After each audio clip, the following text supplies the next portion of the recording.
Now children, once you know the reactivity series, also you have to remember P. See, this is a very basic thing where your estimate as a student, आप कैसे student है इसके बारे में लोग हंसने लगे अगर आप P फॉर फॉस्फोरस बोल दिए तो। फॉस्फोरस समझना है, फॉस्फोरस एक नॉन मेटल, ये सब आपको दिमाग में रखना पड़ेगा, you have to remember that. As for आपने कह दिया sulphur, sulphur is a non metal. We are talking about reactivity series of metal only in one place, hydrogen as a comparison is kept. So remember दोस्त, इसका मतलब है कि you should know metals and non metals correctly. आपको metals और non metals का नाम और सिंबल। और सबसे मज़ेदार बात है कि मेटल काफ़ी ज़्यादा है, करीब 80% of the known elements are metals and 22-23 are non metals. In between 2-4 ऐसे हैं जो मेटलॉइड है जिनका प्रॉपर्टी इन दोनों के बीच में, यहाँ पर हम उनके उसको डिस्कस नहीं करेंगे। आप लोग YouTube जब देख रहे हैं और इसको देख रहे हैं, जब when you are looking at this, आप नीचे कमेंट में आप खोजिए कि कौन कौन से एलिमेंट्स मेटालॉइड है। I will be very happy if you put the comment there, all of you those are watching this, कि वहाँ पर मेटालॉइड कौन कौन से हैं आपको खोज के कहीं से निकालना है और बताना है, ठीक है, उनका नाम और सिंबल। इससे क्या होगा, आप एक्टिव रहिएगा, आप नोन रहिएगा। तो that is one of the things. Now what happens, इसको जानने से क्या फ़ायदा? इसको जानने से फ़ायदा, हम लोग रिएक्शन कराते हैं इनका किसी से, तो हमको समझ में आया कि हीट करने की ज़रूरत पड़ेगी या नहीं करेंगे, या अपने आप हो जाएगा, क्योंकि जो बहुत ज़्यादा रिएक्टिव है वो बिना किसी चेंज के सीधे रिएक्ट कर जाएगा। कुछ लोग में कुछ और करना पड़ेगा। तो let us take one example, reaction of metal with oxygen. So I am taking oxygen, oxygen plus metal will keep it. So what do we get? If the reaction happens, we get metal oxides. If the reaction happens, then I am telling you, not all will react with oxygen, but if it happens, we'll get metal oxides. And you know, till here, somewhere here, you get oxides. They are so but the problem is that ये जो oxides इनका बनता होगा बहुत extreme temperature pressure में, क्योंकि non reactive, इनको ज़बरदस्ती रिएक्ट करवाना पड़ेगा। जैसे वो बता रहा था बच्चा जो सीधा साधा है, उसको आप कुछ भी करिएगा वो नहीं बोलेगा, लेकिन एक समय तो ऐसा आएगा जब आप उसको बहुत ज़्यादा तंग कीजिएगा तो he will react. So copper वगैरह को कैसे रिएक्शन कराना पड़ता है, उसका मतलब है कि रिएक्शन मीडियम में काफ़ी चेंजेस लाना पड़ता है। But anyway, let us see oxygen plus metal is metal oxide. Potassium और सोडियम बहुत विगरस रिएक्ट करेगा और पोटासियम ऑक्साइड बनाएगा, और ये बहुत ही एग्रेसिव रिएक्शन होगा, एक्सोथर्मिक रिएक्शन होगा, जलने लगेगा ये। सोडियम भी हम बैलेंस कर देते हैं खुद से ही,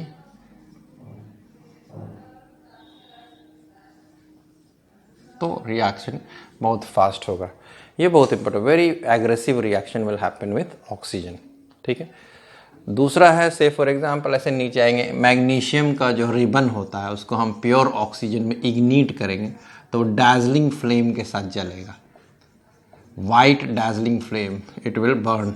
You know, white dazzling flame is like you must have in Deepavali, you must have seen the girls lighting that one of the things which does not burst but it sends out a lot of illumination, उसको फुलझड़ी कहा जाता है। तो that वो magnesium का powder ही शायद जलता होगा उसमें, या अनार में मैग्नीशियम का पाउडर रहता है जो डैजलिंग फ्लेम से ऊपर आता है। तो लाइक दिस, तो ये सब तो आसानी से, इसमें हल्का सा हीट, देखिए इसमें बहुत सीधी ठंडे समय में भी ये सोडियम और potassium it will react, magnesium has to be ignited.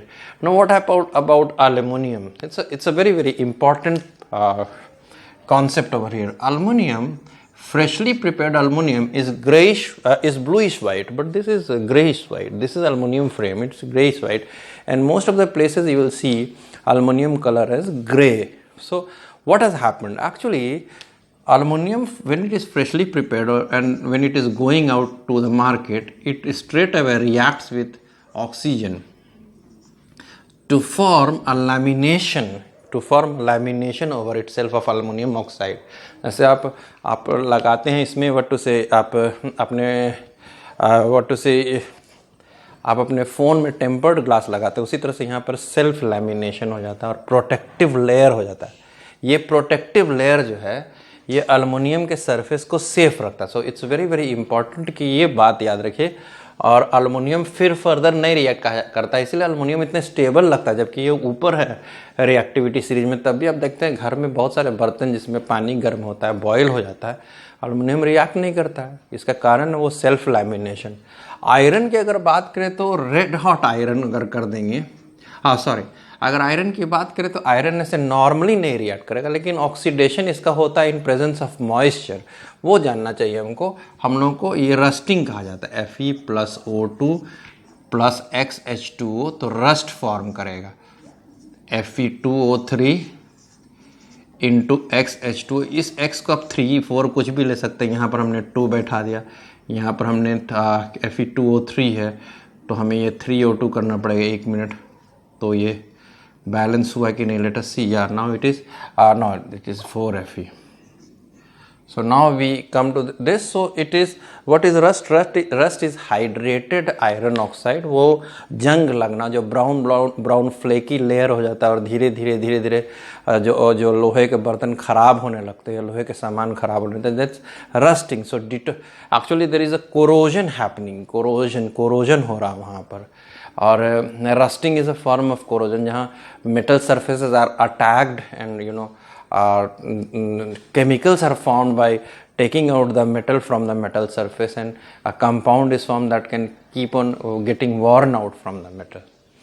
Rusting को प्रिवेंट करने के लिए क्या करना पड़ेगा? उसको पेंट कर सकते हैं मेटल के सरफेस को, उसको गैल्वेनाइज कर सकते हैं। उसमें क्या है कि मेटल के आर्टिकल को डिप करते हैं जिंक में और बाहर निकाल देते हैं, तो जिंक अपने आप एक कोट बना लेता है। और मेटल पर इलेक्ट्रोप्लेटिंग करते हैं, जो कि हम लोग बाद में डिस्कस करेंगे, यानी उसके ऊपर इलेक्ट्रिसिटी के द्वारा दूसरे मेटल का परत चढ़ा देते हैं, तो उसको इलेक्ट्रोप्लेटिंग करते हैं। इस तरह से we can save iron from rusting.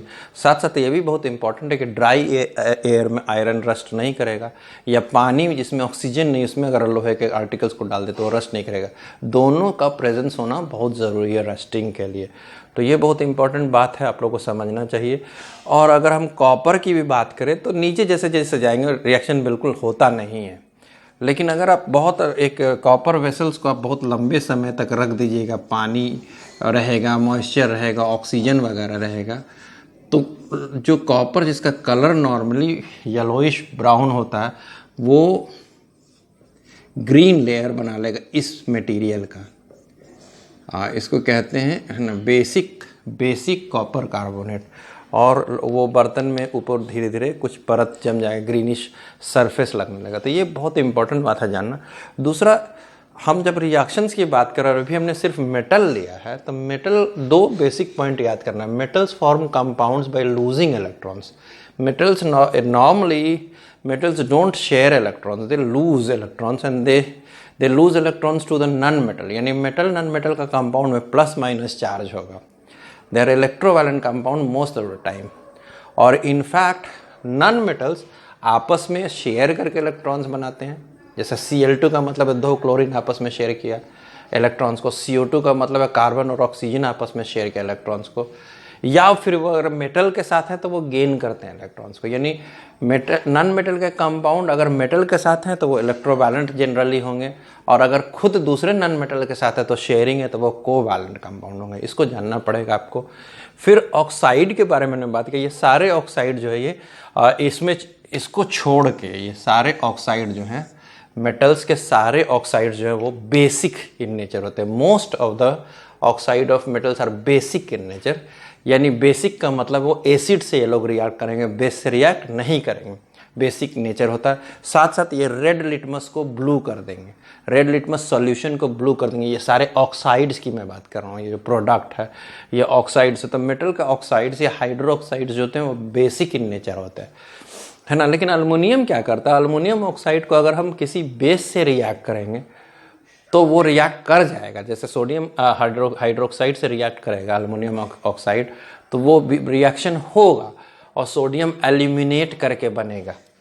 तो ये अगर बेस से रिएक्ट करा तो मतलब ये एसिडिक इन नेचर है, और ये एसिड से भी रिएक्ट कर जाएगा। अगर हम लोग इसको HCl से रिएक्ट कर देंगे तो AlCl3 बना देगा और H2O बना देगा। तो यानी ये दोनों चीज़ से रिएक्ट करता है। तो इसको इसीलिए इस तरह के ऑक्साइड को कहते हैं एम्फोटेरिक ऑक्साइड। यानी ये इसलिए मैंने लिखा है oxides of metals are generally basic in nature, some may be amphoteric, मतलब they will show the proper, they will react with an acid as well as base.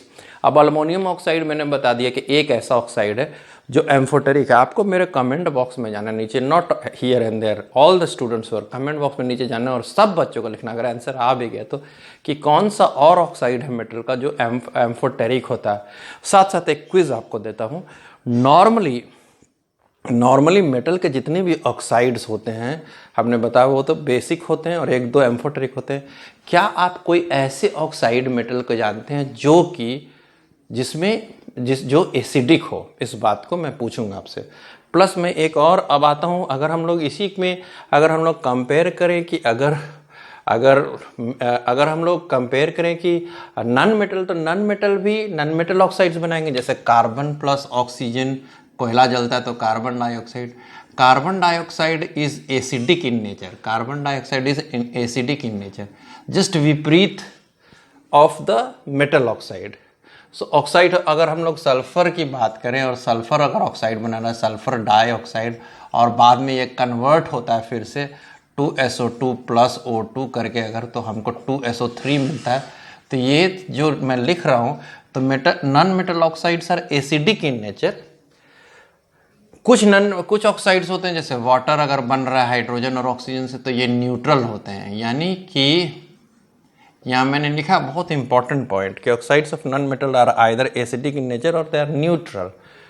और सबसे मज़ेदार बात है कि अगर CO2 हवा में जा रहा है, अगर CO2 अगर हवा में जा रहा है, लेट अस सी, मैं थोड़ा सा बोर्ड स्पेस चाहूँगा यहाँ पर, तो इस पार्ट को मुझे मिटाने का मन नहीं, बट मिटा देता हूँ। ये पार्ट कम से कम थोड़ा सा यहाँ जगह मिल जाए हम लोगों को। तो यहाँ पर आप लोग रिवाइंड करके देख सकते हैं, अगर बोर्ड को क्लिपिंग ले सकते हैं बोर्ड की। यहाँ पर देखिए, अगर CO2 हवा में और बारिश हुई तो पानी है, तो कार्बोनिक एसिड फॉर्म होगा। और अगर सल्फर ट्राइऑक्साइड अगर हवा में है और बारिश हुई तो H2SO4 होगा। इसलिए आप लोगों ने एसिड रेन के बारे में सुना होगा।